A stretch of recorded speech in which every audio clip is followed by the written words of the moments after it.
do Evangelho de Jesus Cristo segundo João. João, capítulo 20. Vamos começar a leitura no versículo 19. Hoje de manhã falamos sobre o vento como um dos símbolos do Espírito Santo. E agora, à noite, estaremos falando do sopro como um dos símbolos do Espírito Santo. No hebraico e no grego, vento e sopro têm o mesmo nome. No hebraico, ruach, no grego, pneuma. Mas vamos ver agora sobre o sopro. João, capítulo 20, versículo 19,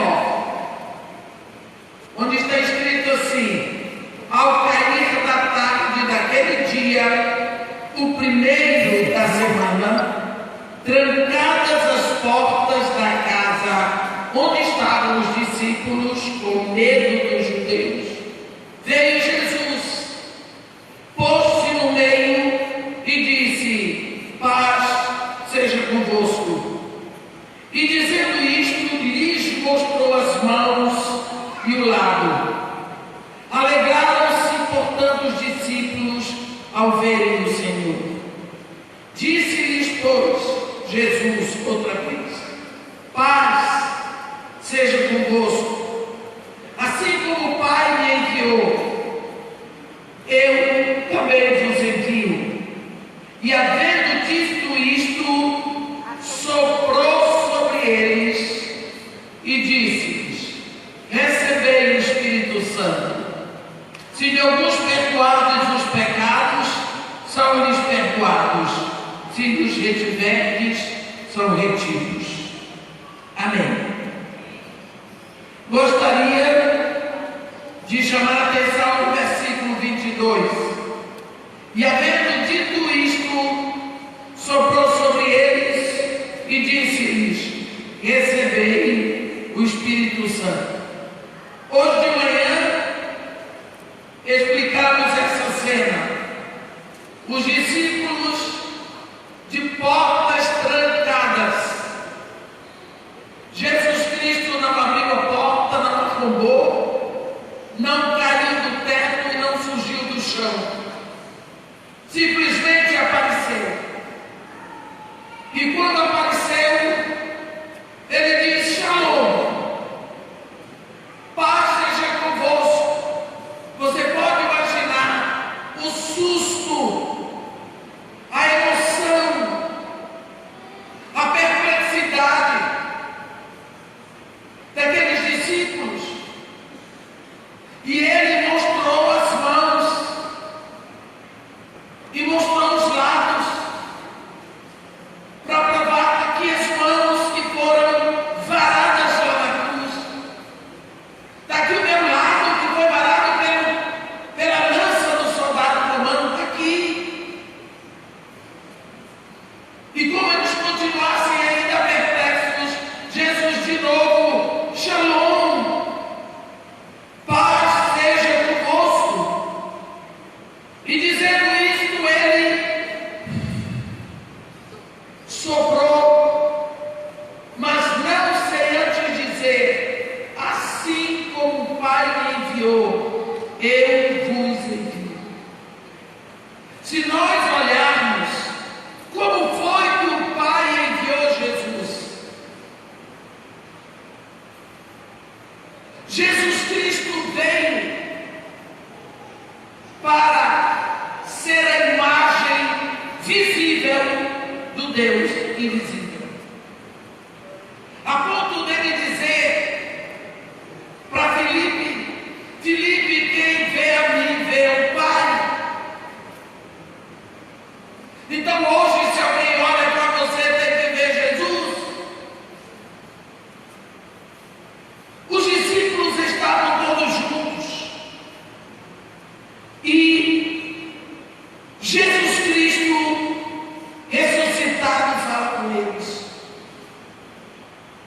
mostra as marcas da cruz, mostra o seu lado.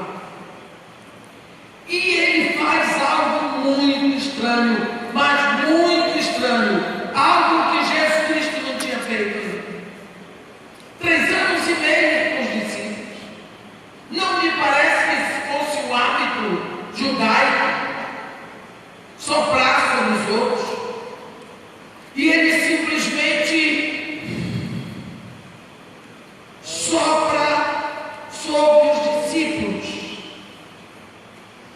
Nós sabemos que soprar sobre os outros não é um gesto polido e também não é agradável. Isso é um gesto incivilizado, grotesco. Além do mais, os cientistas modernos nos ensinam que o sopro dissemina doenças e que é um dos mais potentes fatores epidêmicos. Então, como podemos explicar o comportamento estranho de Jesus Cristo? Nós lembramos que antes da morte de Jesus na cruz, como qualquer outro homem, Jesus Cristo dependia do ar, do oxigênio do ar, para a sua subsistência física. Ele era um homem, um ser humano como qualquer um de nós. Mas agora, o corpo humano de Jesus Cristo já não é o mesmo. Ele ressuscitou, ele não depende do mesmo oxigênio que cada um de nós precisa. A respiração de Jesus é sobrenatural. Vocês lembram? Lembram que ele simplesmente aparece no meio da sala e ele ainda tinha um corpo transformado. Então, se o corpo era assim transformado, o coração, o pulmão, os pulmões, o fígado, tudo dele estava transformado. Nós vemos que agora, com esse corpo que já não é mais o mesmo, é um corpo sobrenatural. Não estou dizendo que é um corpo espiritual, estou dizendo que é um corpo sobrenatural. Ele sopra o ar que ressuscita os discípulos. Deixa eu parar um pouquinho. Quando Deus disse para Adão: de toda árvore do jardim comerás livremente, menos da árvore do conhecimento do bem e do mal, porque no dia em que dela comeres, certamente morrerás. Satanás veio com outra conversa. Eva ouviu a voz de Deus, a voz do diabo, mas escolheu seguir a voz do diabo. E comeu. E Adão também comeu. Então houve morte. Mas foi a morte espiritual. O espírito do homem que ligava o homem a Deus morreu. O homem passou a ser apenas alma e corpo.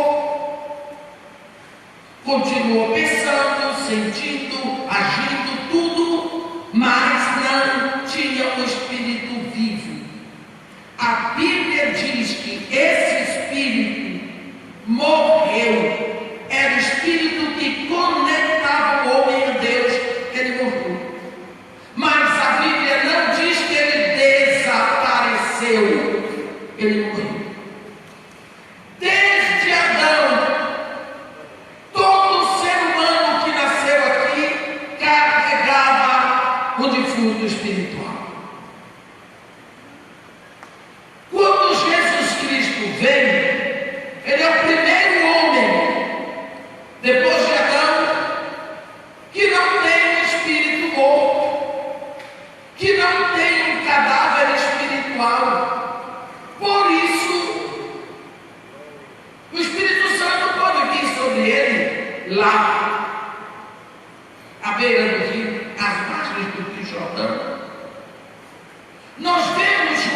dizer: eu não o conhecia. Mas aquele que me enviou a batizar com água me disse: aquele sobre quem tu vires descer e pousar e permanecer no Espírito, esse é o que batiza com o Espírito. E João disse: eu de fato vi o Espírito Santo descer como pomba e pousar sobre ele. Então agora que Jesus Cristo ressuscitou, ele chega diante daqueles discípulos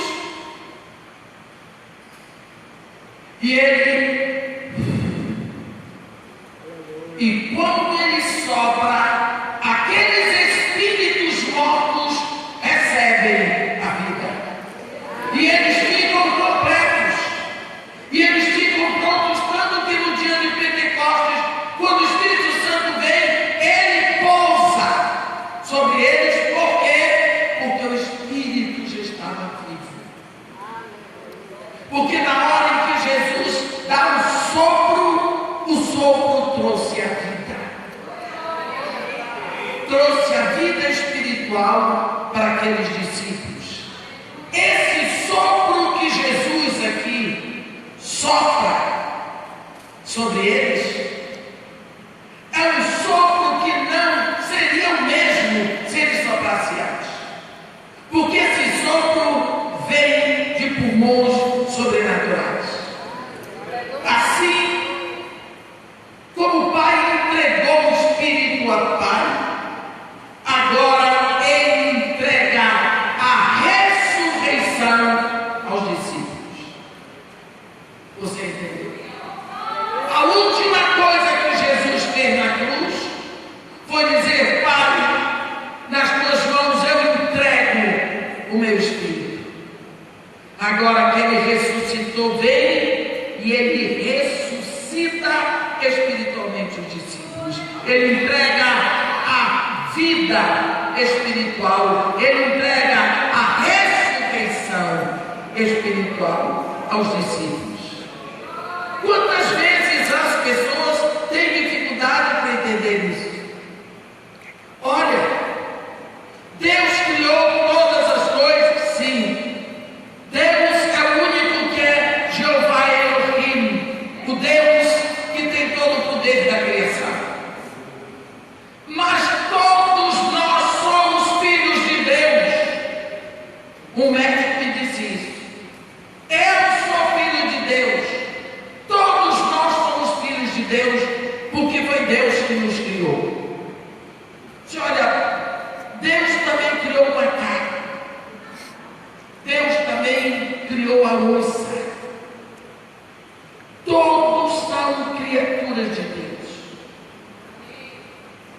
Todos nós somos filhos da criação de Deus. Mas Deus tem um novo nascimento. Depois de nascermos como filhos da criação, nós precisamos ser filhos da redenção. Porque só como filhos da redenção nós somos filhos de Deus. Esse nascimento pela redenção só através de Jesus, o Cristo de Deus. Ele vem e sopra. E com o seu sopro ele ressuscita o espírito que estava morto. O sopro, ele implica numa suave e gentil ação do Espírito Santo. Lá em Gênesis 2, no versículo 7, nós lemos assim: então formou o Senhor Deus o homem do pó da terra e lhe soprou nas narinas o fôlego da vida, e o homem passou a ser alma vivente. Isso significa que o homem só teve vida mediante o sopro de Deus. Lá em Jó, no capítulo 33, no versículo 4, quando Eliú, o jovem Eliú, identifica o sopro de vida na humanidade, ele identifica esse sopro de vida como um trabalho do Espírito Santo, e ele expressa isso da seguinte forma: o sopro, o Espírito de Deus me fez, e o sopro do Todo-Poderoso me dá vida. Nós também não podemos esquecer, como eu disse, que embora em português nós tenhamos duas palavras, sopro e vento, no hebraico essas duas palavras só têm um nome, é ruach. E no grego você diz as duas, tanto sopro como vento, pelo termo pneuma. É uma necessidade contínua da igreja, meus irmãos, ficar consciente sobre esse fôlego de vida, sobre esse sopro de vida. Deus está soprando e nós talvez não estejamos inspirando esse sopro que vem de Deus para nós. É preciso inalar o que Deus exala. Precisamos respirar, inspirar o que Deus está soprando. E então o nosso pulmão espiritual vai funcionar. Nós, mediante Jesus Cristo, temos um novo nascimento, ressuscitamos espiritualmente. Mas se o nosso espírito está vivo, ele precisa respirar oxigênio espiritual. Porque o nosso corpo, para sobreviver, precisa oxigênio do ar daqui, da atmosfera do mundo. O nosso corpo espiritual precisa de oxigênio espiritual. E quantas vezes nós temos nos esquecido disso? Nós temos um exemplo, e isso eu gostaria que você abrisse a Bíblia. Eu vou citar o exemplo de um trecho que nós conhecemos muito bem, que está lá em Ezequiel 37. Ezequiel, no capítulo 37, você vê o profeta falar: veio sobre mim a mão do Senhor, ele me levou pelo Espírito do Senhor e me deixou no meio de um vale que estava cheio de ossos. Então você pode imaginar que o profeta está falando algo sério. O vale estava cheio de ossos, e não eram ossos de galinha, eram caveiras humanas. Você pode ver que a cena é tétrica. Ora, se Deus pega o profeta, leva, o profeta não está dizendo eu fui, ele diz, ele me levou e me deixou. O que Deus queria com isso tudo? Pega o profeta e deixa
e estavam sequíssimos. Eu quero pedir uma coisa para vocês. Talvez eu seja a pessoa aqui nessa congregação que nasceu primeiro. Eu nasci primeiro do que os pastores daqui. Eu não tenho a autoridade que eles têm, mas eu nasci primeiro. E eu quero de todo o meu coração, com ousadia que o Espírito me dá, em obediência à direção dos pastores daqui, pedir para vocês, quando vocês sentarem para ler a Bíblia, prestem atenção a cada palavra, cada vírgula, cada frase. Não leiam com pressa, porque não adianta. A palavra de Deus é para ser deliciosamente comida. A palavra de Deus é alimento. Alimento você não engole, alimento você mastiga, você saboreia, você discerne os sabores. Deus quer que saibamos os sabores dos alimentos, por isso não apenas Ele colocou sabores diferentes, mas Ele nos deu papilas gustativas que nos levam a discernir os sabores. Então leia devagar. Olha a conclusão do profeta. Ele andou em redor e chegou a uma conclusão. Qual é a conclusão do profeta? Eram muito numerosos na superfície do vale e estavam sequíssimos. O que significa sequíssimo? Quando você estuda o português, superlativo, absoluto, sintético.